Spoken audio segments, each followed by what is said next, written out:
Merci monsieur le professeur. Je tiens à remercier bien sûr le CEA qui nous accueille et tous les organisateurs de l'événement qui nous permettent de nous exprimer sur ces sujets-là. Donc oui, mon intervention va porter sur le rôle d'institutions internationales, ce qui est assez classique en matière de non-prolifération.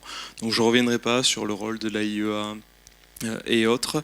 Je vais me concentrer simplement sur la question du Conseil de sécurité de l'ONU et donc de la Cour internationale de justice. Donc un bref rappel pour ceux qui ne sont pas des spécialistes et qui ne connaissent pas trop ces institutions. Donc ce sont deux institutions, autant la Cour internationale de justice que le Conseil de sécurité, qui sont rattachés à l'ONU. Donc à quel titre l'ONU peut agir? Donc on retrouve dans la charte de l'ONU donc son statut en quelque sorte, des missions qu'elle effectue. Donc dans ces missions, on retrouve le maintien de la paix et de la sécurité, le désarmement, bon, à côté d'autres missions plus générales sur les droits de l'homme, l'égalité des hommes et des femmes, les crises humanitaires et sanitaires. Mais on retrouve aussi également donc la paix, la sécurité, le désarmement. Donc voilà pour la mission globale de l'ONU. Concernant la Cour internationale de justice, donc c'est l'organe judiciaire principal de l'ONU qui a été créé en 1945 et qui siège à La Haye. Donc sa mission, c'est de régler conformément au droit international les différends d'ordre juridique qui opposent des États et aussi de donner des avis consultatifs lorsqu'elle est saisie par certaines autorités. Concernant le Conseil de sécurité des Nations Unies, bon, c'est dans son nom, on voit qu'il est rattaché à l'ONU. Donc lui, donc il est composé de 15 membres, dont 5 membres permanents dont on a parlé tout à l'heure. Il est compétent pour constater l'existence des menaces à la paix et à la sécurité et constater des menaces d'agression également.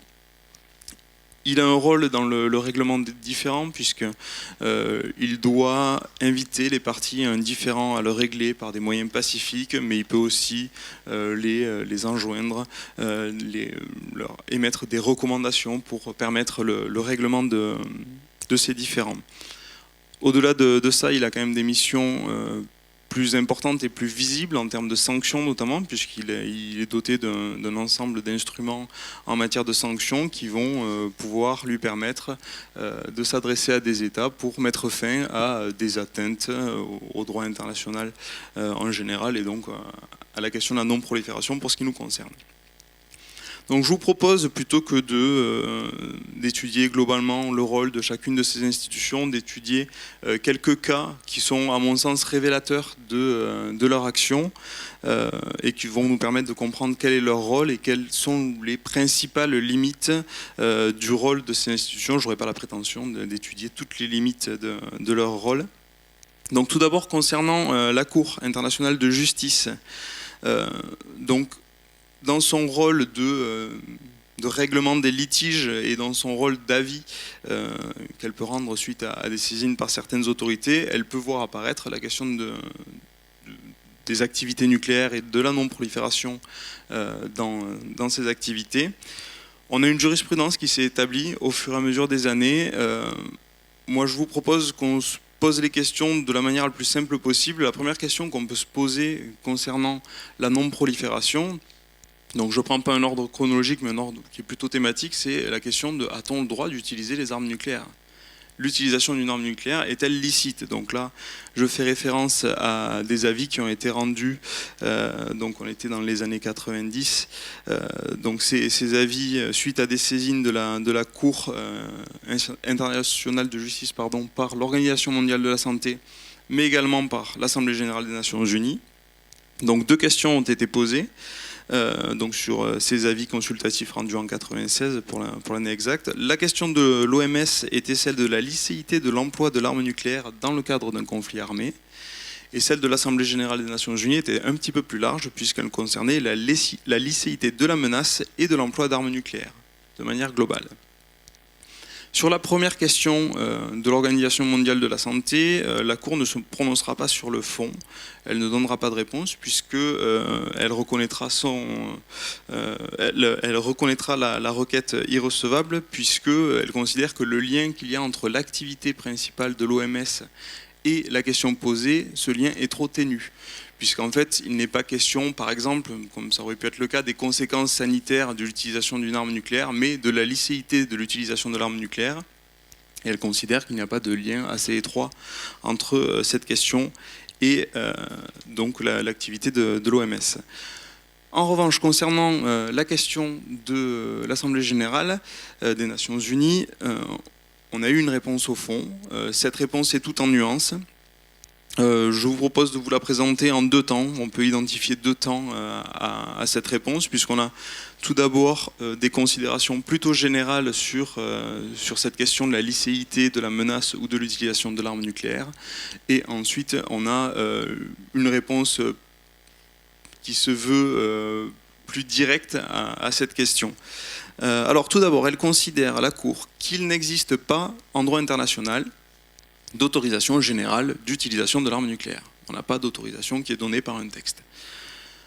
Cette utilisation, quand elle a lieu, parce que ce n'est pas parce qu'il n'y a pas d'autorisation qu'il n'y a pas d'interdiction non plus, cette utilisation doit être conforme à l'article 4, paragraphe 2 de la Charte des Nations Unies. Je vous propose de vous le lire parce qu'il est très court, ce paragraphe. Donc les membres de l'organisation s'abstiennent dans leurs relations internationales de recourir à la menace ou à l'emploi de la force, soit contre l'intégrité territoriale ou l'indépendance politique de tout État, soit de toute autre manière incompatible avec le but des Nations Unies. Donc on reste finalement, quoi qu'il arrive, on a un minimum qui est posé par la Charte pour l'utilisation de toute arme, et forcément ça s'applique aux armes nucléaires. De même, la Cour rappelle à ce moment-là du raisonnement, on est toujours dans la première étape que j'ai identifiée, la Cour rappelle l'obligation de poursuivre les négociations relatives au désarmement. Donc ça, c'est une obligation qui a été posée par le TNP notamment. Donc la première conclusion que tire la Cour, c'est qu'il n'existe pas d'interdiction complète et universelle de la menace et de l'emploi des armes nucléaires. Donc pas d'interdiction, pas d'autorisation formelle non plus. Sur la question principale, et c'est là que ça devient intéressant, et c'est là que ça va plaire à Myriam Janin, je pense également, donc sur cette question de la licéité, il est à noter donc que donc sur les 15 membres de la Cour, on a eu 7 voix contre 7, et c'est le président qui a donc départagé. Il est conclu, et là je le lis également, qu'au vu de l'état actuel du droit international, ainsi que des éléments de fait dont elle dispose, la Cour ne peut cependant conclure de façon définitive que la menace ou l'emploi d'armes nucléaires serait licite ou illicite dans une circonstance extrême de légitime défense dans laquelle la survie même de l'État serait en cause. Donc on est dans un certain flou, on peut le dire, puisque dans le cas d'une circonstance extrême, puisqu'on parle de la survie d'un État, on n'a pas de réponse. On ne sait pas si l'utilisation serait licite ou illicite. Donc on peut dire que la Cour internationale de justice ménage les avis de chacun et qu'elle ne se prononce pas réellement sur la question. Bon voilà, on reviendra sur les limites. C'était simplement pour vous présenter cet avis donc, qui peut donc concerner la licéité. Ensuite, je vous propose d'étudier rapidement 2 affaires puisqu'elles ont la même thématique. Donc l'une parce qu'elle nous concerne plus précisément parce qu'elle concerne la France, et l'autre parce qu'elle est très récente. Donc ces 2 affaires concernent les essais nucléaires. Donc tout d'abord, 2 affaires finalement qui concernent la Nouvelle-Zélande et l'Australie contre la France. Donc on est dans les années 70, les décisions datent de 1974. On a celle de la Nouvelle-Zélande du 20 décembre 1974. Donc, au cours de cette affaire était en cause la série d'essais nucléaires effectués par la France en Polynésie. La Nouvelle-Zélande et l'Australie ont décidé de saisir la CIJ afin de faire condamner la France pour les potentielles conséquences sanitaires sur les populations suite aux essais nucléaires. Alors, à noter, petit fait intéressant lors de cette affaire, c'est que, on verra l'explication ensuite, la Cour a prononcé une mesure conservatoire à l'encontre de la France afin qu'elle mette un terme aux essais nucléaires avant donc, de juger, puisque c'est une mesure conservatoire. Il s'agit d'ordonnance du 22 juin 1973. Cette mesure n'est pas respectée Et un fait intéressant, c'est qu'une bombe nucléaire explosera même le 7 juillet 1974, c'était la bombe Gémeaux, alors que se tenaient à ce moment-là les plaidoiries sur la compétence de la Cour, dans le cadre de cette affaire. Donc, sur la décision prise par la Cour, il est à noter, et d'ailleurs c'est aussi pour ça que la mesure conservatoire n'a pas été respectée, c'est que la France n'a pas reconnu la compétence de la Cour internationale de justice. Donc ceci explique cela, tout simplement elle n'a pas reconnu la compétence de la Cour, puisqu'elle avait abrogé sa reconnaissance de la compétence obligatoire de la Cour de justice à l'occasion de cette affaire. Et donc elle n'avait pas reconnu, donc elle n'a pas respecté la décision. Toutefois, la Cour s'est quand même prononcée. Elle a laissé quand même passer un petit délai avant de se prononcer, ce délai permettant à la France de mettre fin par des déclarations unilatérales aux essais nucléaires atmosphériques. Donc elle est ensuite passée à des essais souterrains. Et donc la requête sera prononcée comme sans objet, puisque au moment où la Cour s'est prononcée, il n'y avait plus d'essais atmosphériques prévus et que donc les conséquences sanitaires ne seraient plus comparables, puisque en termes d'essais nucléaires souterrains, on est sur des conséquences sanitaires extrêmement réduites. Donc voilà pour cette affaire qui est classique et qui nous concerne, qui montre aussi certaines lacunes dans l'activité de la Cour. Et pour la dernière, il s'agit de la saisine par les îles Marshall de la Cour internationale de justice. Vous parliez des îles Cook tout à l'heure, qui est un tout petit pays. Là, c'est un petit peu plus grand, ça fait 70 000 habitants à peu près. Mais on reste dans un tout petit pays donc, qui est situé aussi dans cette zone-là. On est toujours sur la même zone. Donc, les îles Marshall ont introduit une requête contre 9 États pour non-respect du droit international en matière de non-prolifération. Donc, ces 9 États, ce sont le groupe des 5 qui détiennent l'arme nucléaire, plus les 4 qui sont soupçonnés très fortement de détenir l'arme nucléaire. Donc, on retrouve la Chine, la Corée du Nord, les États-Unis, la France, l'Inde, Israël, le Pakistan, le Royaume-Uni et la Russie, donc, qui composent ce groupe des 9 États qui détiennent très certainement l'arme nucléaire pour les 4 autres. Donc l'objet de la requête, c'est qu'il est reproché à ces États détenteurs de l'arme nucléaire de n'avoir rien tenté pour réduire l'armement. Pour comprendre la requête des îles Marshall et leur action, il faut savoir qu'ils ont été le théâtre d'essais nucléaires entre 1946 et 1958, d'où leur engagement en faveur de la non-prolifération des armes nucléaires. À noter que la situation des 9 États diffère, et c'est là que c'est très intéressant, puisque certains d'entre eux, il s'agit de l'Inde, du Pakistan et du Royaume-Uni, ont signé une reconnaissance qu'on dit obligatoire de plein droit et sans convention spéciale de la compétence de la Cour. Les 6 autres, quant à eux, n'ont pas signé de reconnaissance obligatoire. Enfin, ils n'ont pas de reconnaissance obligatoire en vigueur, toujours est-il. Donc, j'étais en train de terminer ma présentation quand j'ai vu le 5 octobre 2016 arriver la décision. Je me suis dit, c'est mieux, je vais pouvoir donner la fin de l'histoire, enfin le début de la fin de l'histoire, puisque donc la Cour s'est prononcée le 5 octobre et a rendu ses décisions concernant l'Inde, le Pakistan et le Royaume-Uni, donc les 3 États qui avaient reconnu la compétence de la Cour préalablement. La Cour a décidé de faire droit à leurs arguments concernant sa propre incompétence. Elle invoque le fait qu'il n'existait pas de différent au moment de la saisine de la Cour entre ces États et les îles Marshall, et que le fait de saisir la Cour ne constitue pas un différent. Donc la question de l'incompétence est retenue sur ce point-là, sur l'absence de différends réels existant entre les îles Marshall et les États. Les 6 autres États n'ayant toujours pas reconnu la compétence de la Cour, les affaires n'ont toujours pas été inscrites au rôle. Au vu de la décision, étant donné qu'il est question d'une irrecevabilité pour incompétence, il semble probable que ces 6 États ne reconnaissent pas la compétence de la Cour dans cette affaire-là, puisqu'elle s'est elle-même déclarée incompétente, ou s'il le faisait, la décision serait certainement au final la même, puisqu'il n'y aurait toujours pas de différend entre les parties, pas plus qu'avec les 3 autres. Donc voilà pour les 3 affaires que j'ai vues rapidement. Je ne sais pas du tout combien de temps il me reste. 2 minutes. Donc très rapidement sur le Conseil de sécurité, donc j'ai préféré insister sur la Cour puisque le Conseil de sécurité on en a déjà un petit peu parlé. Donc je ne reviendrai pas vraiment sur la résolution 1540 puisqu'on sait que c'est la résolution de 2004, donc fondatrice principale concernant l'action en matière de non-prolifération.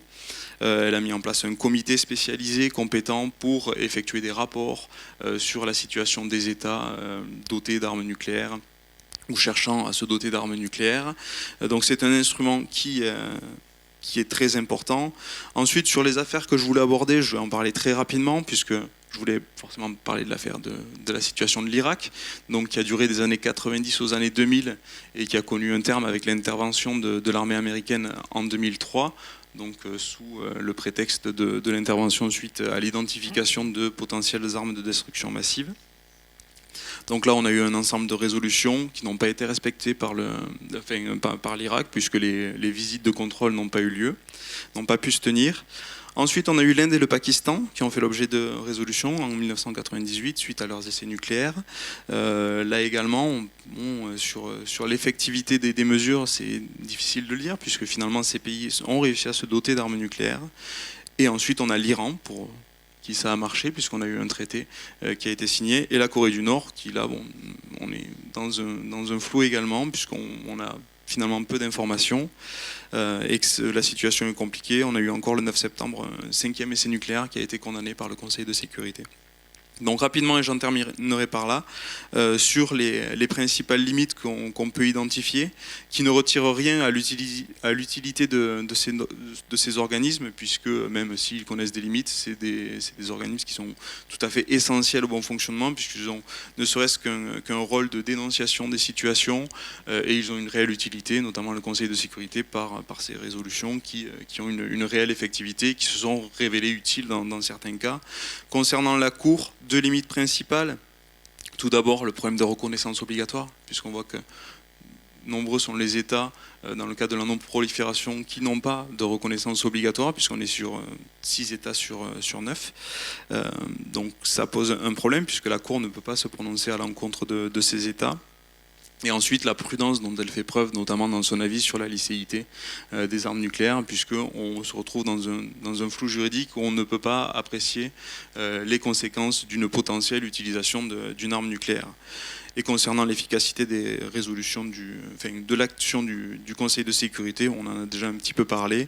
Donc c'est que malgré les bonnes intentions, malgré les mesures de sanctions qui peuvent être prises, certains États restent tout à fait réfractaires. Donc c'est le cas de la Corée du Nord qui continue son programme, continue ses essais nucléaires, malgré les alertes du Conseil de sécurité.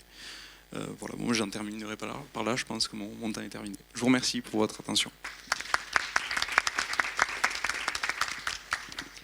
Une remarque un peu périphérique par rapport à ce qui a été dit, mais sur les juridictions internationales, la CIJ, Cour internationale de justice, vous le savez, donc c'est ce qu'on appelle la clause facultative de juridiction obligatoire. Ça n'a rien de contradictoire. On accepte la juridiction obligatoire de la Cour, mais c'est facultatif. Mais je le cite parce que nous avons un problème, ce n'est plus du tout dans le nucléaire, mais similaire qui se pose aujourd'hui à propos de l'accord entre l'Union européenne et le Canada et des discussions qui, pour l'instant, sont à l'arrêt entre l'Union européenne et les États-Unis de libre-échange, puisque l'un des obstacles principaux, vous le savez, c'est le fait que dans les deux cas, il a été proposé par le Canada et par les États-Unis que les litiges en cas de conflit entre l'Union européenne ou en cas d'entreprise et les États-Unis, des entreprises américaines, soient réglés par des juridictions qui ne seraient pas des juridictions nationales, des juridictions civiles internationales. Et ça, pour la souveraineté des États, c'est inacceptable. Des questions? Oui. C'est pour revenir sur Emma Durand-Poudré, je suis doctorante à Aix-Marseille Université.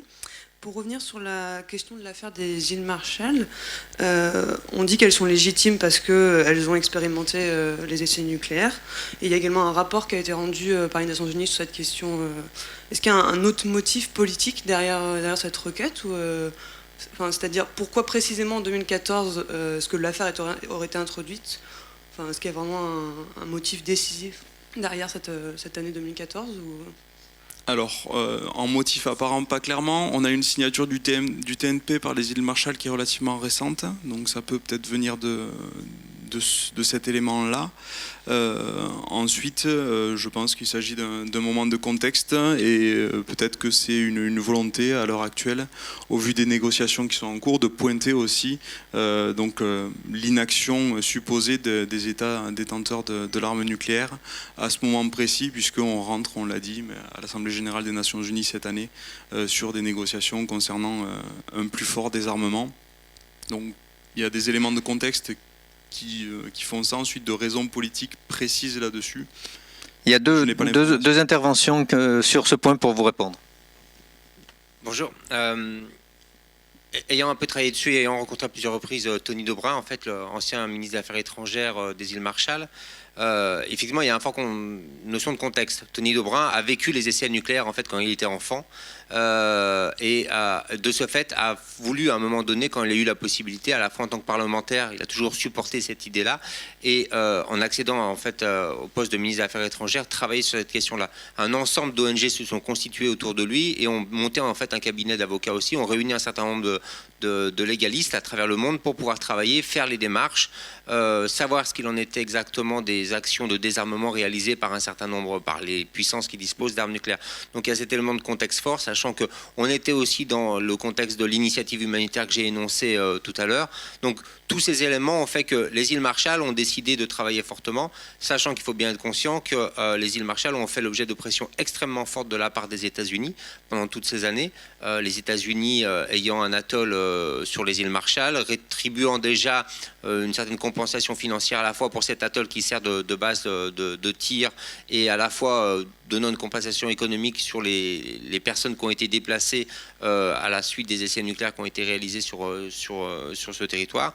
Donc voilà, il y avait cet ensemble de contextes et cette volonté, je dirais, personnelle et politique et poussée aussi par un ensemble d'ONG. Monsieur Biad. Oui, juste un complément par rapport aux îles Marshall. Vous avez mentionné un rapport, il y a effectivement eu un rapport, alors c'est le rapport du rapporteur spécial sur les incidences sur les droits de l'homme de la gestion de l'élimination écologiquement rationnelle des produits et déchets dangereux. Excusez-moi de l'intituler, qui est très long, et effectivement qui mettait l'accent sur le fait que les îles Marshall avaient été victimes des conséquences de ces essais. Vous avez juste un deuxième élément par rapport à la Corée du Nord que vous avez évoqué. Ça marche. Il y a eu dans les années 60 un projet de dénucléarisation de la péninsule coréenne. Et à ma connaissance, il reste sur la table des négociations puisque les deux Corées officiellement sont d'accord sur ce projet. Alors la question qui se pose juridiquement aujourd'hui, c'est depuis les essais nord-coréens de 2006, puis de 2016, encore cette année, est-ce que la position nord-coréenne n'est pas, dans cette affaire, une position d'hypocrisie ou d'ambiguïté, puisque d'un côté, il continue officiellement à affirmer que le projet est sur la table, et que l'arme nucléaire qu'ils possèdent pour le moment, ils y tiennent pour des raisons de sécurité face à ce qu'ils considèrent comme une menace des États-Unis. Alors voilà, donc moi je reste absolument convaincu que ce projet de dénucléarisation de la péninsule coréenne va revenir un jour ou l'autre dans la négociation, et notamment lors de la négociation sur la réunification. Mais ça, c'est à long terme. Voilà, merci. À long terme, la réunification n'est pas pour demain.